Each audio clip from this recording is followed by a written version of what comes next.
Dentro de todo bien. Bueno. Mi hermana sigue sin poder entrar todavía.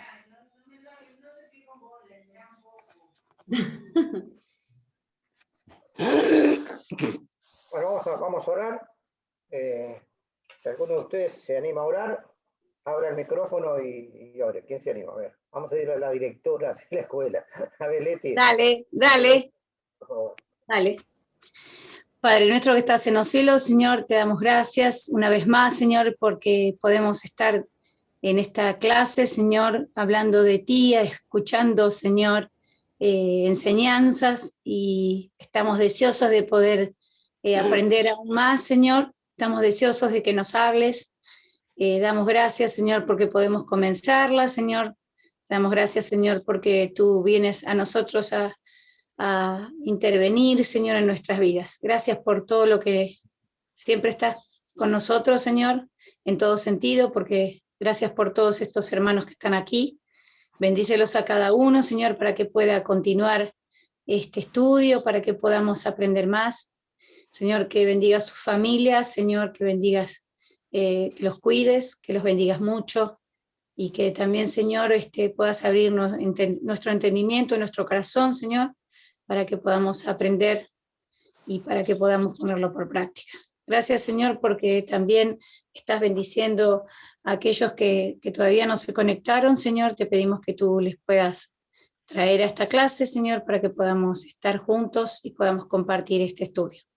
Bendice a Ignacio especialmente, Señor, en este nuevo inicio, Señor. Bendícelo en su salud espiritual, en su salud emocional, Señor, pero también en su salud física, Señor. Que tú le des de tu sabiduría, Señor, para que podamos escucharle. Y gracias porque siempre estás con nosotros en todas las cosas, porque siempre nos contienes.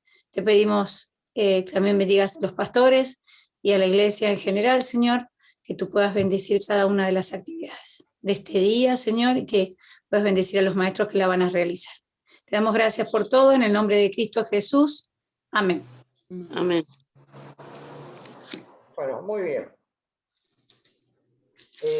Cuando les voy a contar primeramente una experiencia, ¿no? Quizás por dónde podemos empezar.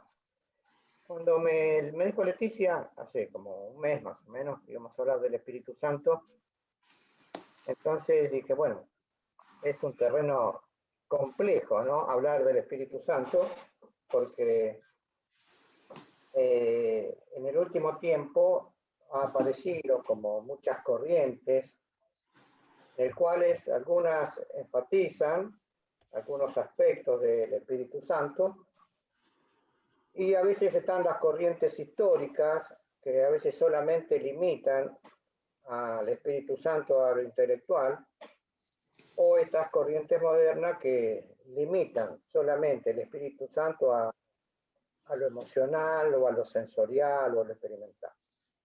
Como siempre digo, todos los extremos que nosotros nos podemos plantear en alguna doctrina o en alguna enseñanza no son lo suficientemente correctos, porque no aportan a nosotros como cristianos la centralidad.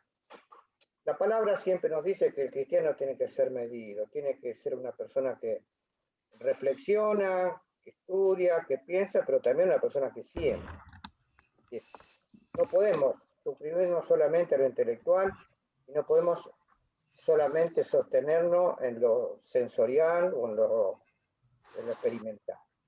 Tenemos que buscar la palabra, la enseñanza, y también de la palabra, la experiencia. Especialmente con la doctrina, con la enseñanza del Espíritu Santo. ¿Por qué? Porque el Espíritu Santo es muchas veces, como siempre ocurre, tiene una función muy específica en el creyente. Es decir, el Espíritu Santo es, como dice la palabra, vamos a después tomar algunos textos, pero ya lo puedo anticipar. Nosotros los conocemos, somos el templo del Espíritu Santo, somos donde reside la tercera persona de la Santísima Trinidad. Esto es algo tremendo, algo que solamente la Iglesia en su principio lo pudo establecer, y nosotros como cristianos a veces no le damos la real dimensión que eso tiene. Por eso, este estudio del Espíritu Santo va a abarcar cosas que tienen que ver lo que dice la palabra, pero también tienen que abarcar cosas que tienen que ver con lo que nosotros experimentamos. ¿Por qué? Porque de nuestra experiencia va a surgir aquella verdadera relación que nosotros tenemos con Dios. El pastor Marcos me alcanzó durante la semana un libro, ¿no?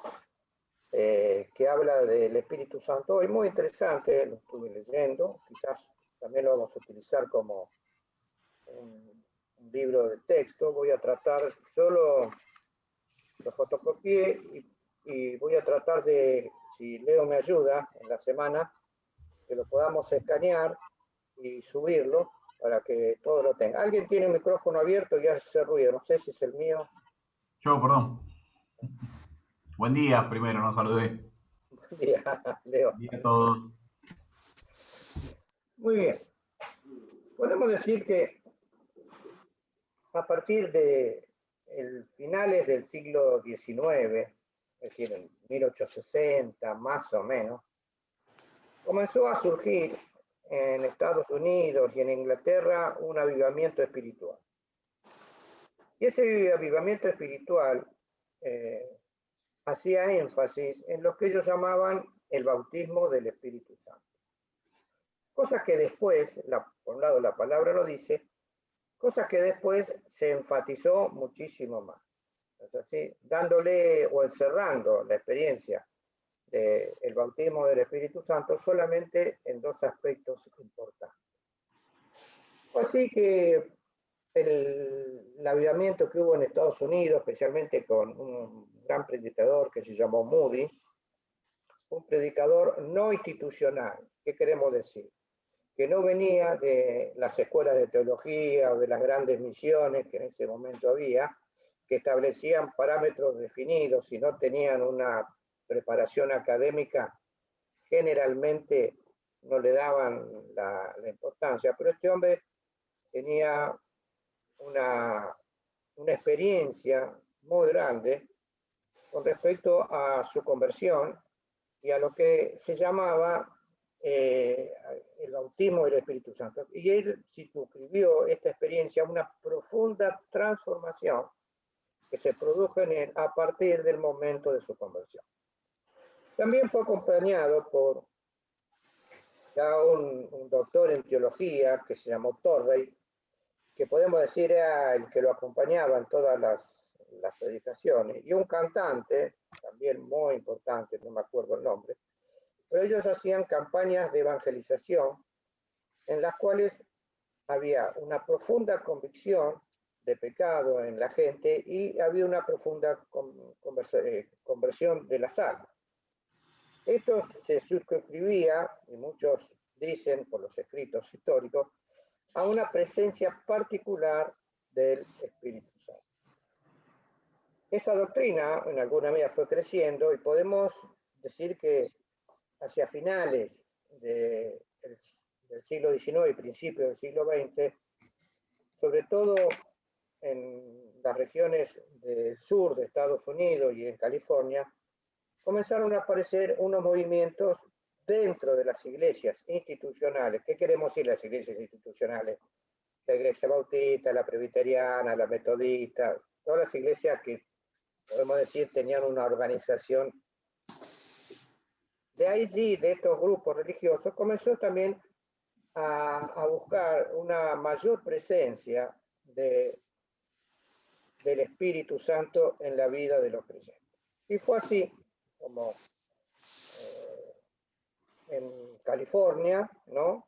en una casa media desvencijada que alquiló un grupo de creyentes, ¿no? En 1905, se produce una experiencia muy sensorial, en cuanto a que comenzaron a sentir cosas los creyentes que allí estaban reunidos, y ellos comenzaron a sentir la presencia de Dios, hubo manifestaciones de sanidades, hubo conversiones profundas conversiones, arrepentimiento, una manifestación muy importante del Espíritu.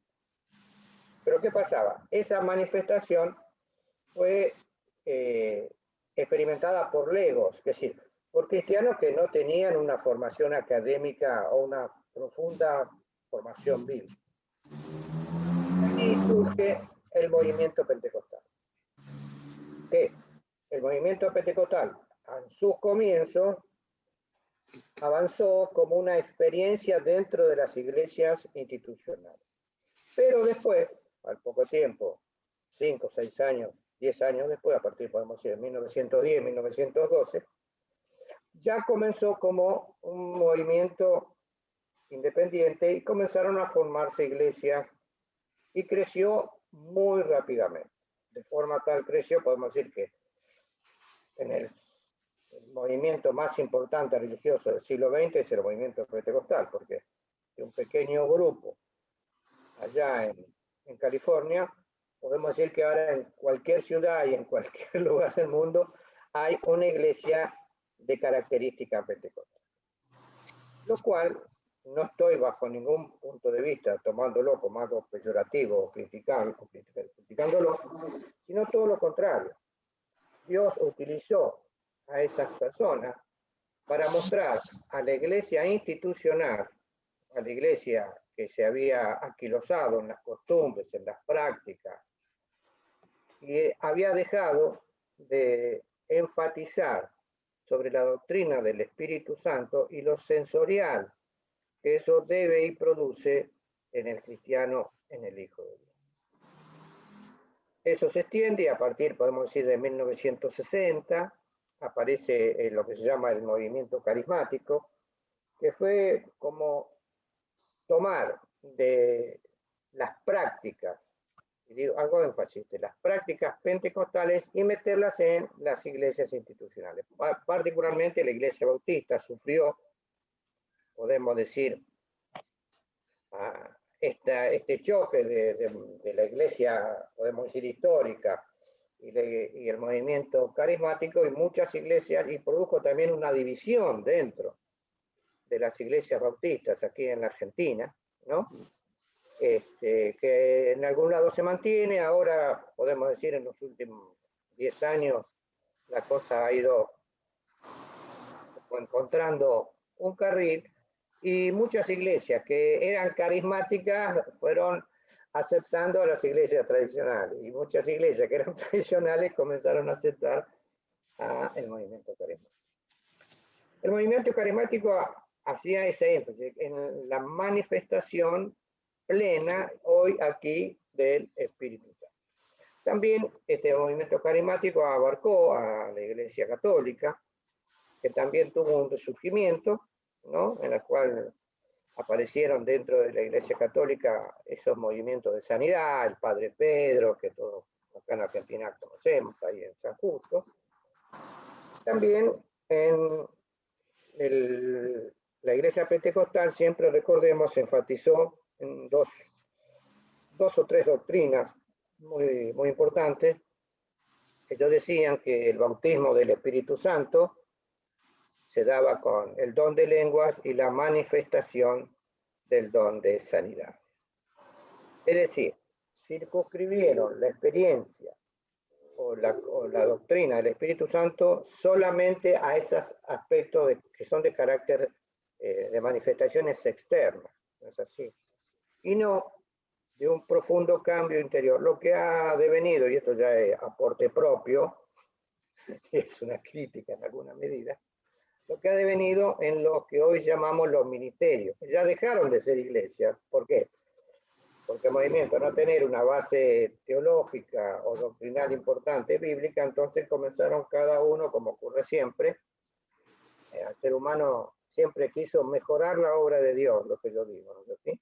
¿En qué sentido? Siempre quiso aportar su idea independientemente de lo que dice la palabra. Bueno, la palabra dice eso, pero bueno, mejor es esto, ¿no? Y así fueron que estos ministerios, ¿no? El más conocido de Jiménez, que tantas veces nos reímos de él, y Amor y Paz, cuando vendía el año pasado, ¿se acuerdan? el alcohol en gel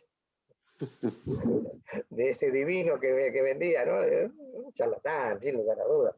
Pero, ¿qué pasaba? Eso, imagínense, dentro de las iglesias produjo mucho ruido. Entonces, este movimiento pentecostal o carismático, sin una base bíblica profunda, ha caído últimamente en lo que ocurre ahora. Estos ministerios cristianos, que ustedes lo ven en cada esquina, el pastor y la pastora tal, el apóstol y el apóstol tal, y bueno, sanidad, manifestación, pero generalmente cuando uno va, enfatizan solamente en pedirles dinero. Son al otro extremo. ¿Por qué?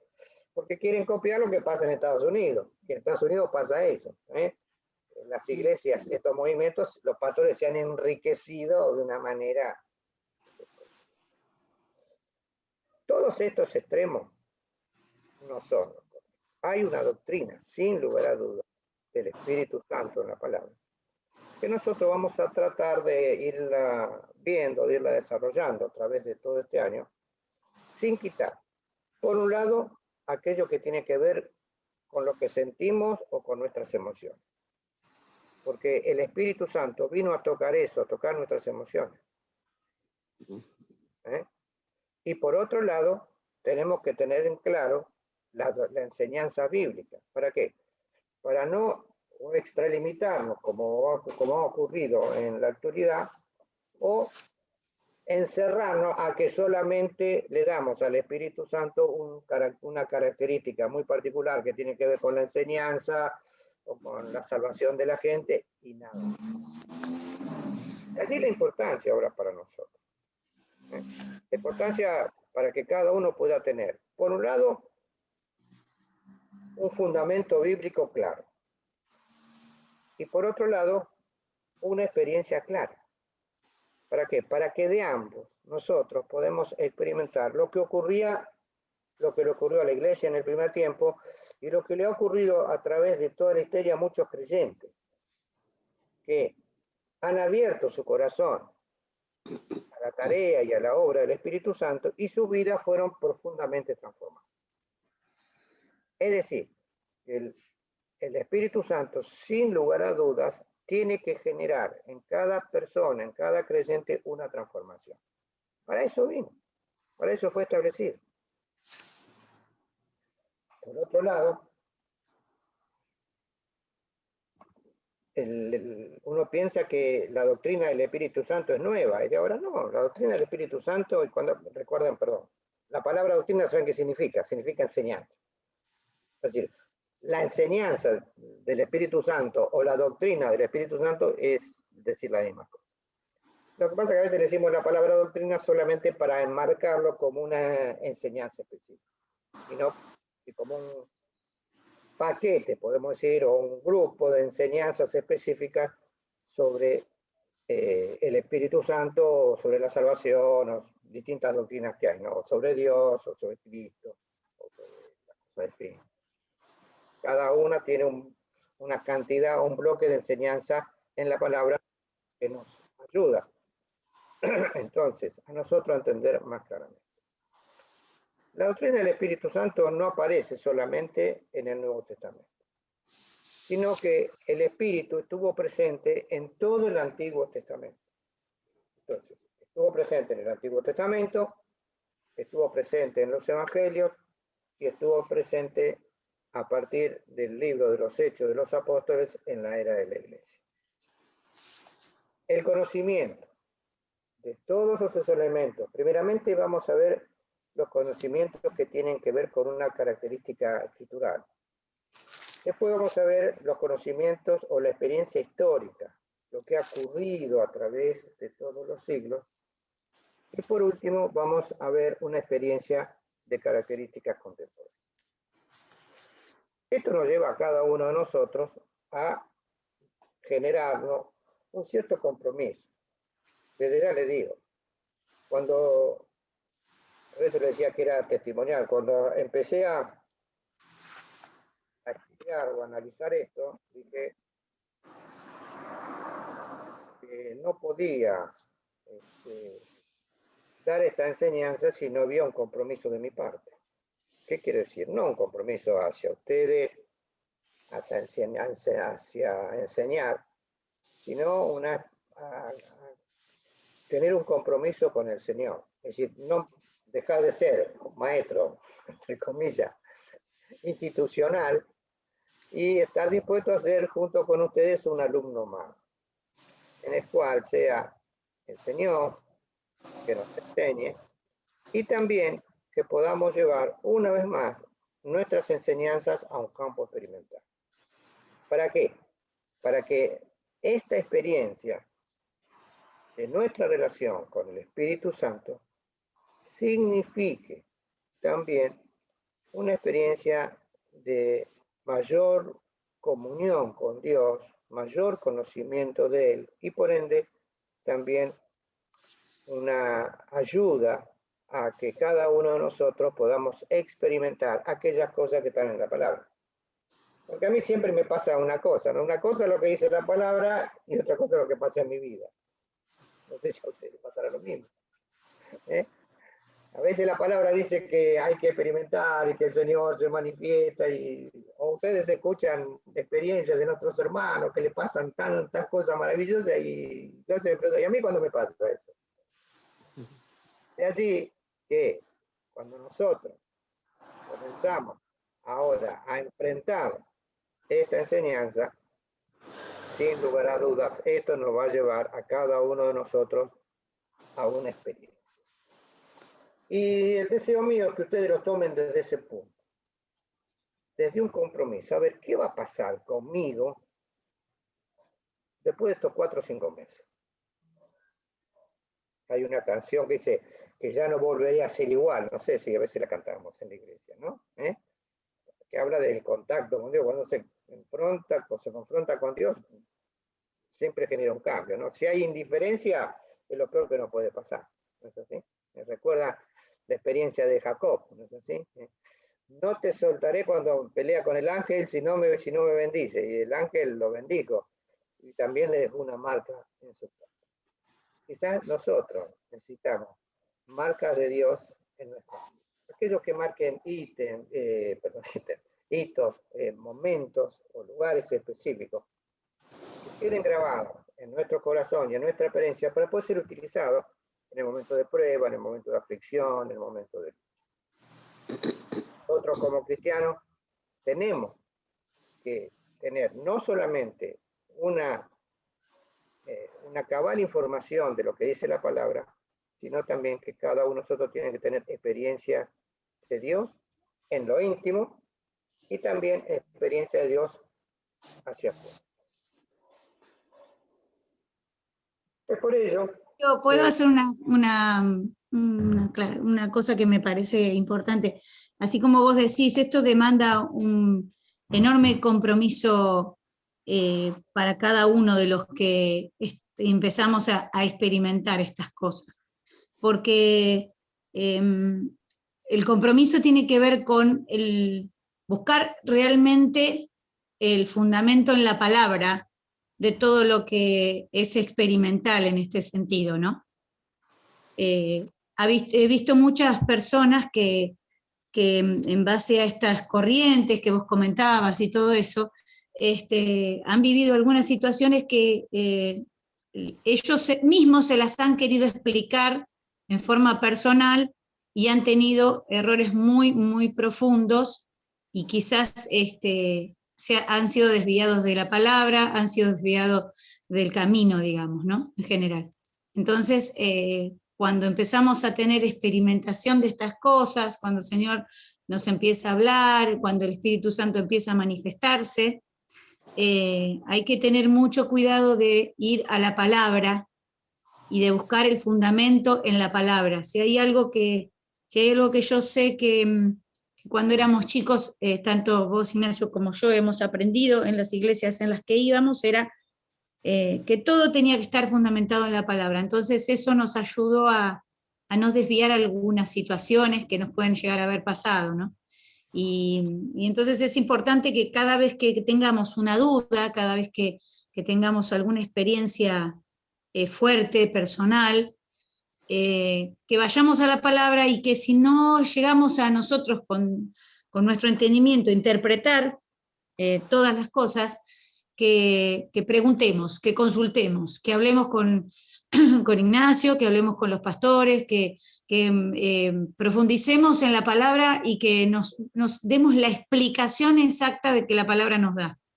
No que pensemos por nuestras mismas cabezas, porque a veces Satanás es muy hábil y puede confundirnos y puede desviarnos. Entonces es una aclaración que me parecía que valía la pena hacer, que vos también la dijiste, pero digamos enfatizarla un poco más. Sí, una cosa que tengo que enfatizar con respecto a lo que vos decís, que a veces nuestra experiencia nos puede llevar, una experiencia cargada de buenas intenciones o de buenos deseos, nos puede llevar a una enseñanza doctrinal equivocada. Eso no ha ocurrido, no es nuevo, eso ha ocurrido a través de toda la historia. Es decir, ¿cómo aparecen las doctrinas, podemos decir, espurias en la iglesia? Muchas veces aparecen por aquellas personas que eran creyentes o que se acercaban y le querían aplicar a la palabra lo que ellos sentían. Específicamente con respecto al Espíritu Santo pasa eso. Como uno siente cosas, como uno se emociona por ciertas cosas, es decir, las emociones y los sentimientos muchas veces juegan un papel importante en nuestra vida, pero a veces esas emociones y esos sentimientos nos traicionan. ¿Por qué? ¿Cuánto de esa emocionalidad o lo que estamos sintiendo es de Dios o es nuestro? ¿Cuánto prevalece en mí aquella sinceridad espiritual de lo que yo estoy sintiendo? Una de las cosas que a mí siempre me ha sido un cuestionador o un crítico hacia adentro, ¿no?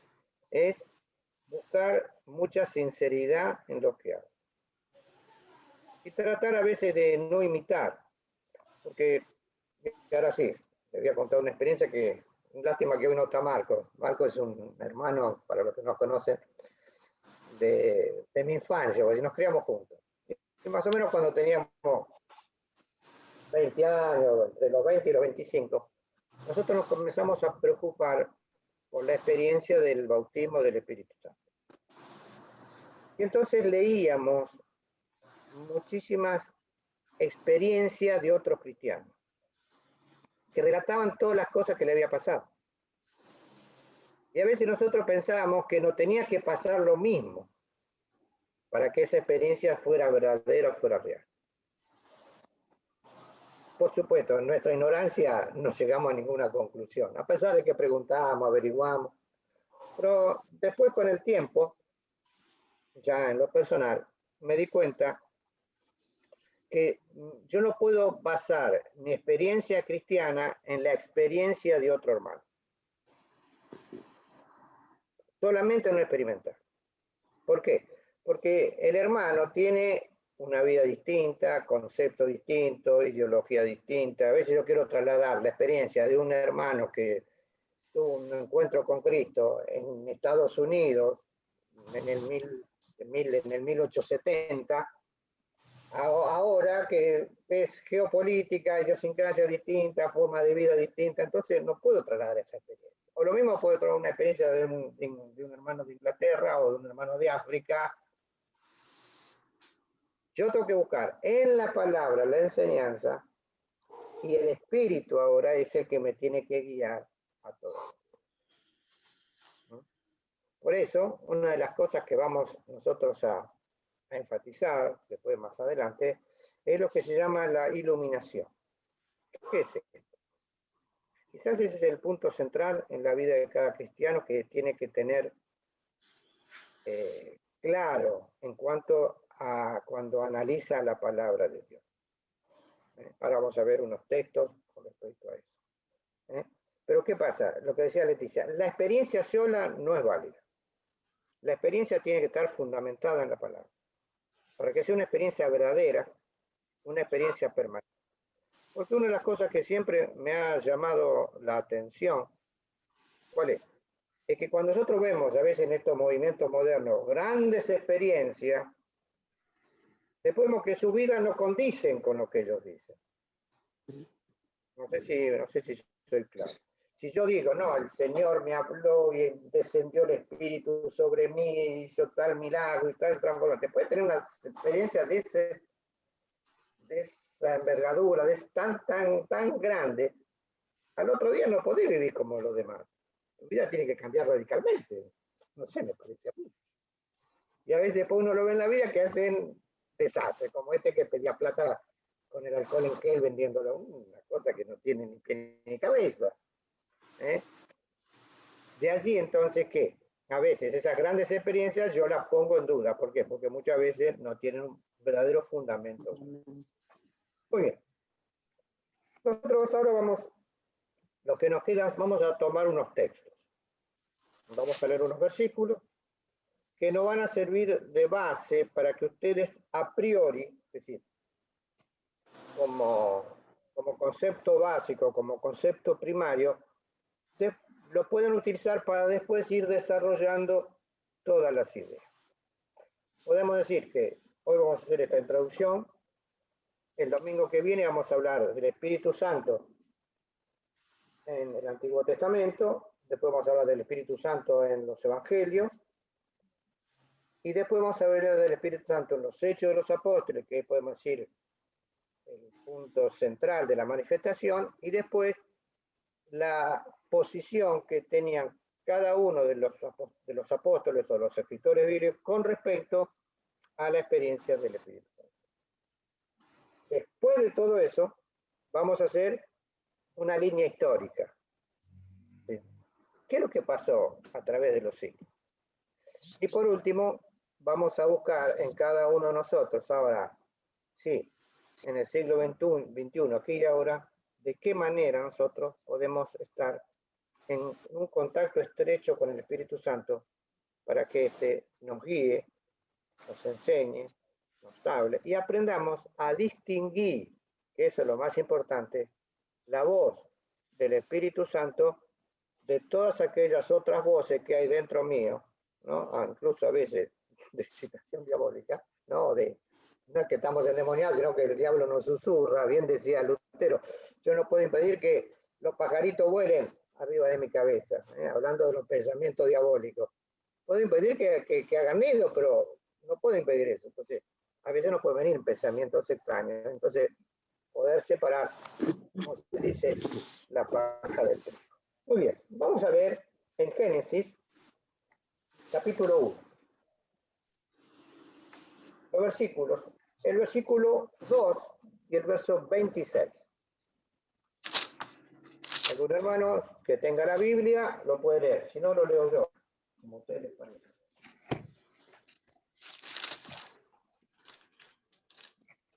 ¿Uno cuánto, Ignacio? Génesis 1, 2.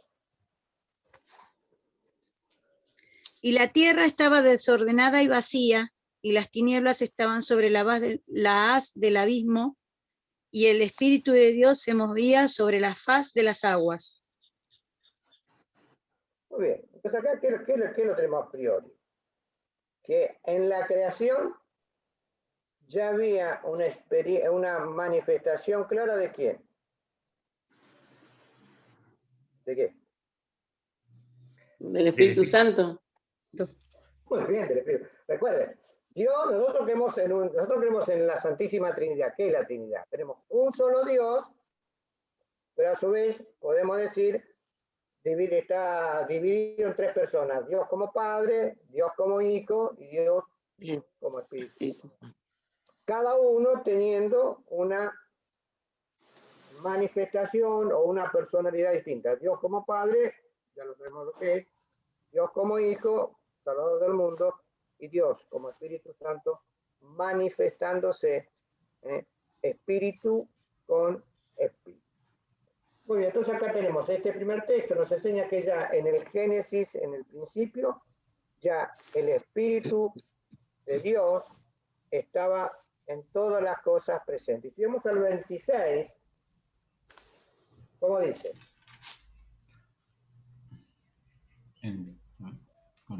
Entonces, Entonces, Sí.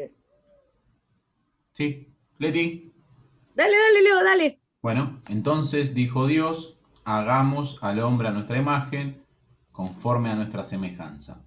Y señoree en los peces del mar, en las aves de los cielos, en las bestias, en toda la tierra y en todo animal que se arrastra sobre la tierra.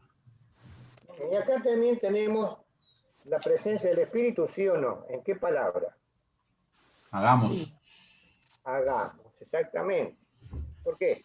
Porque la palabra en hebreo, que es Elohim, es un plural.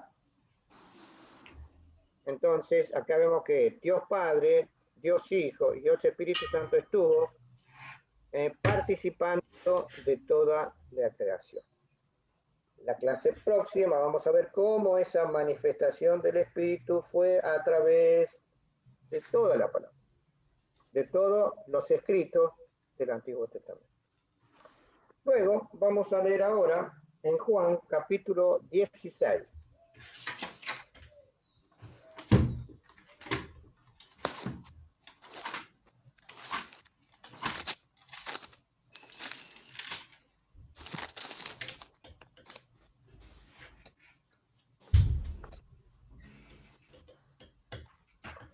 Juan 16, leemos del 7 al 14.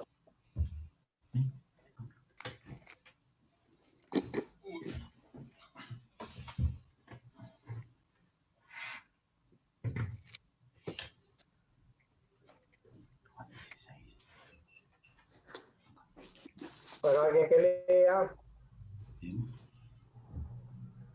Juan 16, 7, ¿cómo dice?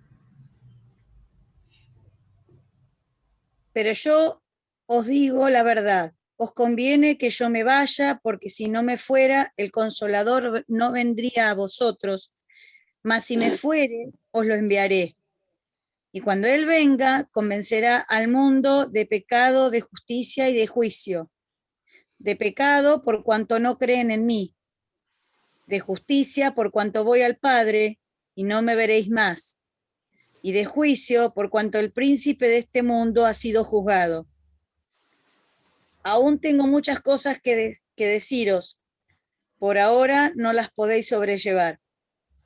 Pero cuando venga el Espíritu de verdad, Él os guiará a toda verdad, porque no hablará por su propia cuenta, sino que hablará todo lo que oyere, y os hará saber las cosas que habrán de venir. ¿Hasta qué versículo? 14. Él me glorificará, porque tomará de lo mío y os lo hará saber. Muy bien, y ahora lee el 16. Todavía un poco y no me veréis, y de nuevo un poco y me veréis, porque yo voy al Padre. Muy bien, y el 26, ¿cómo dice? En aquel día pediréis en mi nombre, y no digo que yo rogaré al Padre por vosotros, pues el Padre mismo os ama, sigue, porque vosotros me habéis amado y habéis creído que yo salí de Dios. Acá, más. Muy bien, vamos ahora al 15-26, den vuelta a la página. No, perdón.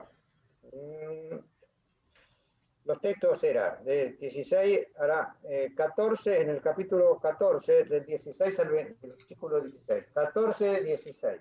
Capítulo 14, versículo 16. Y yo rogaré al Padre y os dará otro consolador para que esté con vosotros para siempre. Muy bien. Y ahora sí, el 26 del 14, ¿cómo dice? Mas el Consolador, el Espíritu Santo, a quien el Padre enviará en mi nombre, Él os enseñará todas las cosas y os recordará todo lo que yo os he dicho. Muy bien. Y el 15-26, ¿cómo dice?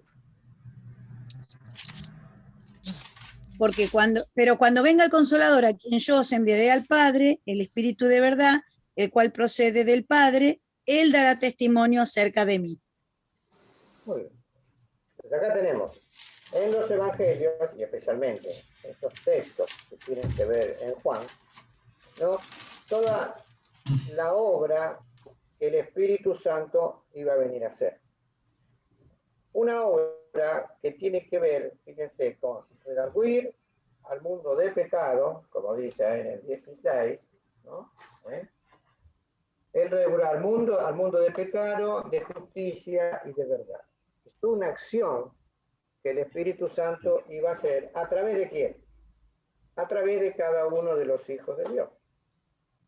Entonces, acá hay una doctrina muy específica, una enseñanza muy específica con respecto al Espíritu Santo, el cual nosotros ahora tenemos que prestar sumamente atención a esto. ¿Por qué? Porque esto en alguna medida es lo que Cristo dijo, que no lo voy a dejar huérfano. Qué interesante. Nunca más estamos solos, porque el Espíritu Santo está siempre presente. Y Él va a tener una acción, ¿de qué? De recordarnos, es decir, de enseñarnos y de iluminarnos. ¿Qué significa cuando digo iluminación? Hay muchas veces, alguien dice, el Señor me reveló. Y eso es muy difícil que eso ocurra. ¿Por qué? Porque la revelación, ¿cuál es? Es la palabra, y la revelación ya está terminada. Y generalmente cualquier cosa que nosotros necesitamos ya está revelada. No necesitamos una revelación extra. Tristemente, todas aquellas, podemos decir, sectas cristianas o grupos cristianos que se han apartado de la verdad, incurren en esa falta. Es decir, Dios me reveló específicamente a mí algo que a los demás no, a mí sí. Y eso, una vez yo tuve una charla con una hermana, ¿no? Y entonces estamos discutiendo sobre un hecho, si era cierto o verdadero. Y entonces dice, no, porque a mí el Señor me lo reveló. Entonces yo digo, bueno, no podemos hablar más nada, porque si el Señor te lo reveló, lo que vos decís es verdad. Entonces, ¿me entienden? Porque yo no puedo discutir con alguien que me ganó a mí, si Dios me lo reveló, entonces como si fuera la palabra de Dios, ya está, no podemos discutir lo de Dios. Cosa que eso no ocurre en la actualidad. Hoy lo que hay es una experiencia distinta, una experiencia de iluminación. ¿Qué quiere decir eso? Que cuando yo voy a la palabra, voy a estudiar, voy a analizar, voy a buscar de Dios, y oro, y soy sincero, y hay una experiencia de entrega y de limpieza, y todo aquello que tiene que ver para que yo pueda leer la palabra y el Señor me puede enseñar. El Señor va a comenzar a dar luz a mis sentidos, a mi mente, a mi corazón, para que yo entienda en forma plena lo que allí está. Eso es iluminación. Por eso dice en el capítulo 1 del Evangelio de San Juan, el versículo 9, que Dios alumbra a todo hombre que viene a este mundo. ¿Qué quiere decir eso? Que a todos nos da la capacidad para entender la palabra de Dios. Y no que entendamos la palabra de Dios a través de los iluminados. Vieron que a veces, antiguamente, la Iglesia Católica decía, nadie puede interpretar la Biblia si no es a través de la lente o lo que es la Santa Madre Iglesia. O ustedes van a, qué sé yo, los testigos de Jehová, y nadie puede entender la Biblia si no es a través de los escritos del su fundador, de Rutherford. Es posible. ¿Por qué? Porque eso limita que la Biblia fue escrita solamente para algunos pocos y no para todos. Sabemos que todo lo contrario. La idea del apóstol o de los evangelistas cuando escribieron ese evangelio, ¿para qué era? Piensen un cachito, eso lo estuvimos viendo con Nicolás estos tiempos atrás. Es para que todos entendamos. Nadie va a escribir algo, si ustedes quieren que todo se entienda, lo van a escribir de una manera para que todos se entiendan, no va a ser todo misterioso para que nadie entienda, solamente algunos pocos. Y allí que ahora sí nosotros tenemos que ser iluminados. ¿Para qué? Para que entendamos no solamente la letra escrita, sino el espíritu de la letra. Y el espíritu de la letra tiene que ver con la acción del Espíritu. Por eso, estos escritos de Juan, estos textos que hemos leído, lo vamos a leer muchas veces, vamos a profundizar. Pero se lo dejo para que ustedes ahora comiencen a a rumiar como, no quiero ofender a nadie, como los animales rumiantes, ¿no? Que comen todo y después lo traen de vuelta y lo empiezan a pensar y a pensar y a pensar. Muy bien. Y ahora vamos a leer, interesante, ahora dos hechos importantes. En el libro de los Hechos, capítulo 1.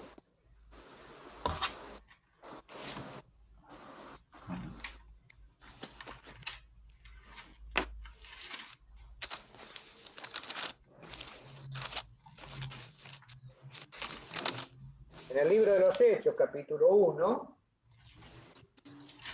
dice el verso 8.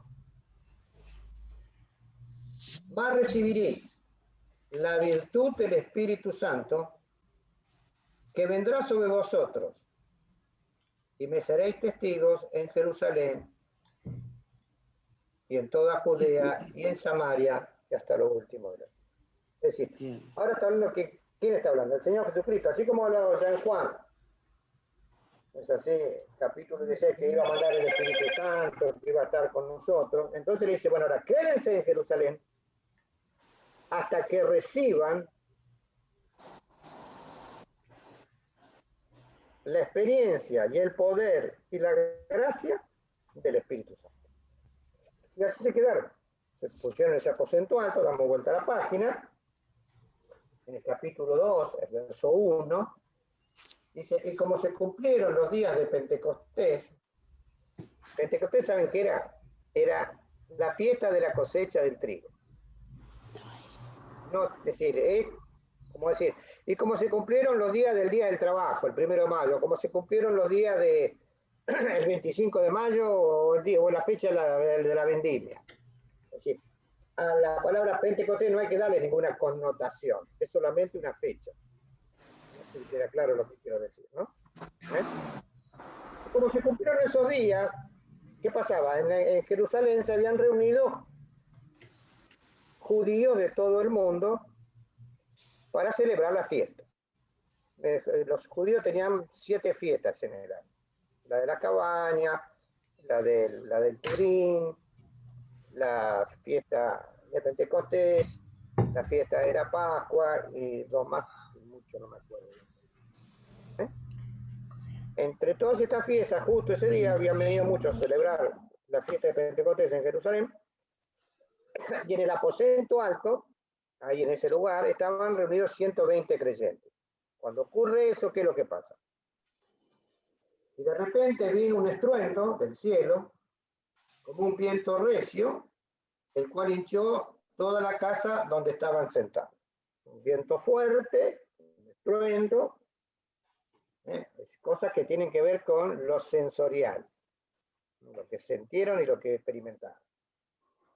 Y se les aparecieron lenguas como de fuego. ¿Qué quiere decir? No es que vino una llamita y se apareció algo que el escritor, la mejor manera de que nosotros podamos entender, dice, mira, era como una llamita de fuego. No era una llamita de fuego, era algo para que nosotros entendamos. ¿No vieron? El Espíritu se lo pone como fuego, como agua, le da distintos, la Biblia le da distintos nombres. No, mejor dicho, trata de explicarlo con palabras. Y nosotros entendemos aquellas cosas que a veces nos cuesta entender. Nosotros en la vida diaria muchas veces llamamos, ¿viste? ¿Cómo se parece o es? Para que nuestro intelecto pueda entender la idea. Entonces, se les pasó algo acá en la cabeza, ¿no? Como de fuego, que se asentó sobre cada uno sobre todos. Esto es importante. No solamente sobre los apóstoles. No solamente sobre María. No solamente sobre María Magdalena. Sobre todo. Es decir, ¿qué es lo que está diciendo? El Espíritu es hacia todos. No es que alguien tiene más prioridad que el otro. Y fueron todos llenos del Espíritu Santo. Y comenzaron a hablar en otras lenguas, como el Espíritu les daba que hablase. Y hay una de las más que, por eso, el movimiento pentecostal moderno dice, bueno, si vos no hablas en lengua, no tenés el Espíritu Santo. Porque acá dice eso. No, después tenemos que analizar qué significaban esas lenguas, pero no vamos a meter en eso, porque la idea no es desarrollar el tema de las lenguas, y por ahí después lo vemos, pero lo importante es entender que a partir de ese momento, a partir del día de Pentecostés, 50 días después que Cristo fue crucificado, 40 días que habían pasado en los cuales Jesús se apareció cada primer día de la semana, pasaron 10 días más y ocurrió esto ahí en Jerusalén. Que podemos decir es como el comienzo de la era del Espíritu Santo en la tierra. ¿Por qué? Porque antiguamente se manifestaba el Espíritu Santo, pero el Espíritu Santo se manifestaba no en forma plena hacia todos, sino solamente en algunos. Después vamos a analizar la semana que viene, ¿no? Aquella experiencia de David que dice, y no quites de mí tu Santo Espíritu. ¿Por qué? Porque David había cometido un pecado terrible, ¿no? Entonces él sabía que ya la presencia de Dios no la sentía. ¿Por qué? Porque el Espíritu se había ido y no podía permanecer. Distinto ahora. Con esta experiencia de los Hechos, capítulo 2, el Espíritu Santo desciende sobre la iglesia y desciende sobre todos aquellos que creen en Cristo como su único y suficiente Salvador, ratificando lo que hemos leído allá en San Juan, que no los voy a dejar huérfanos, no los voy a, así como los apóstoles tenían al Señor allí, ahora cada cristiano tiene al Espíritu Santo presente en su vida. De forma tal que ese Espíritu Santo es nuestro Padre en la comunidad, porque no nos dejaré huérfanos, vieron uno que el huérfano es el que le falta el Padre. Y ese sentido Jesús está diciendo, Él siempre va a estar allí para consolarte, para ayudarte, para fortalecerte, para darte luz, para enseñarte, para sanarte si es necesario, para darte poder si es necesario. Es decir, todas las cosas que hemos leído. Es decir, y el Espíritu Santo entonces cobra ahora una dimensión trascendente en la iglesia.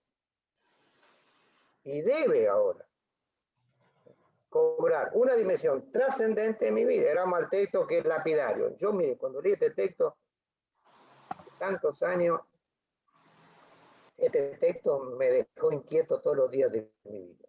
Yo se lo voy a leer. Espero que les pase lo mismo a ustedes. Fíjense. Vamos a Corintios, capítulo 6.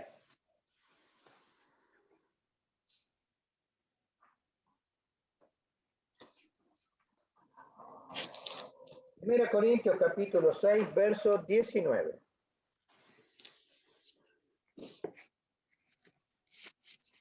¿Cómo dice?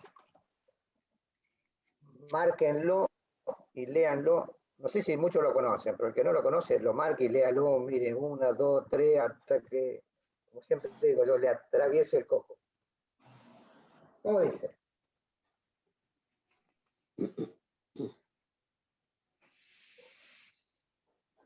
Alguien que lo lea. ¿O ignoráis? Dale. Ignacio, ¿lo puede repetir cuál era, por favor? Primera Corintios, capítulo 6, verso 19.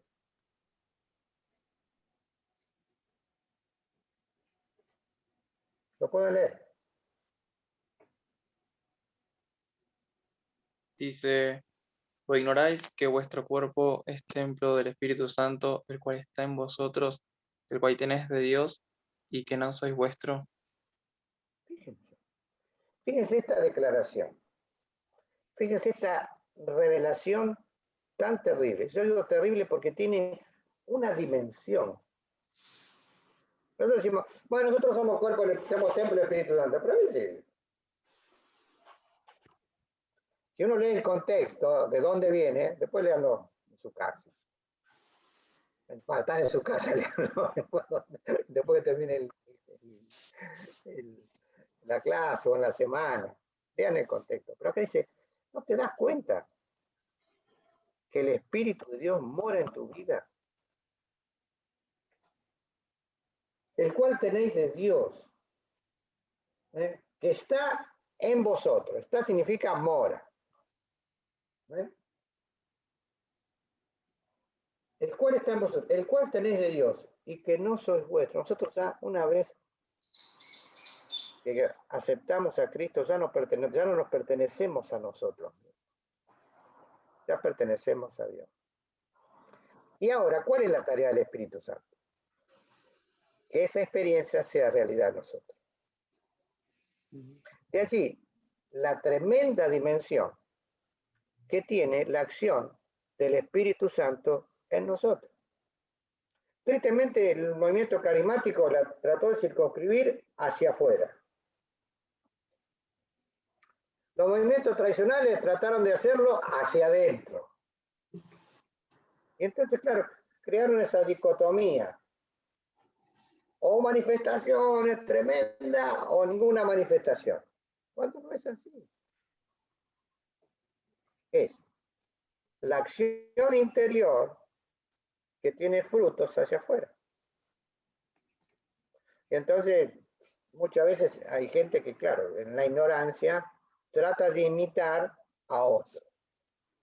¿No? Entonces tratan de imitar el don de lengua, tratan de imitar las sanidades, tratan de imitar tantas cosas. Entonces ves que y no es así, porque el Espíritu a cada uno se va a revelar en forma distinta. Y entonces a uno le dará el don de la palabra, a otro le va a dar el don de enseñar, a otro le va a dar el don de servir, que es lo más necesario. ¿Qué es más importante? ¿Predicar con la boca o predicar con el ejemplo? Si a mí en este momento que hay tanta necesidad me viene a pedir ayuda, ¿yo qué hago? No, mira, voy a orar por tu alma para que se salve y no te voy a dar un plato de comida. ¿Saben qué dice Juan? ¿Cómo está el amor de Dios dentro tuyo? Entonces, si el Espíritu no te redarguye por eso, si el Espíritu no te habla profundamente, entonces hay una distorsión. El Espíritu está dentro tuyo, pero no se manifiesta dentro tuyo. Es como dice el apóstol Pablo, allá en Efesios capítulo 4, lo tenemos encerradito en un solo lugar, que es, lo tenemos atrás del mostrador, como digo yo. Dame esto, dame esto, dame esto, pero ay, no más, no me pidas nada. Ahora, este texto es muy profundo. No debemos ignorar que el Espíritu de Dios está dentro de nosotros. Y donde vayamos, lo llevamos. Y cualquier acción que hacemos, el Espíritu Santo. Por eso dice allá, ¿no? En 1 Corintios capítulo 11, por lo cual hay muchos debilitados, muchos enfermos y muchos duermen. Duermen significa estar muertos. ¿Por qué? Porque no han entendido la manifestación del Espíritu en su vida. A nosotros nos queda un camino que va a pasar por lo intelectual, un camino que va a pasar por la meditación y indefectiblemente pues un camino que tiene que pasar por la experiencia, que cada uno de nosotros la tendrá que transitar. Yo en mi vida, por eso cuando me vino esto, vino a mi memoria muchas cosas que yo había experimentado y que a veces las había dejado de hacer. Ahora el Espíritu me va a impeler a hacer algo que cada uno piense. Algunos nos asustaremos como el joven rico y nos iremos tristes. Pero que eso no nos ocurra a nosotros. Que estemos dispuestos a tomar el desafío. Que estemos dispuestos a ver una realidad distinta. Que estemos dispuestos a que sintamos en nosotros la majestad de la divinidad en nosotros. A los mayores, que ya hemos experimentado a través de la vida muchas cosas. Quizás cosas nuevas nos reparan. Y a los jóvenes, o a los no tan jóvenes, que puedan estar dispuestos a transitar un camino nuevo. Camino distinto, que nos llevará a un mayor conocimiento de Dios en cada una de nuestras vidas. Que el Señor nos bendiga, hermanos. No sé si hay alguna duda, alguna pregunta.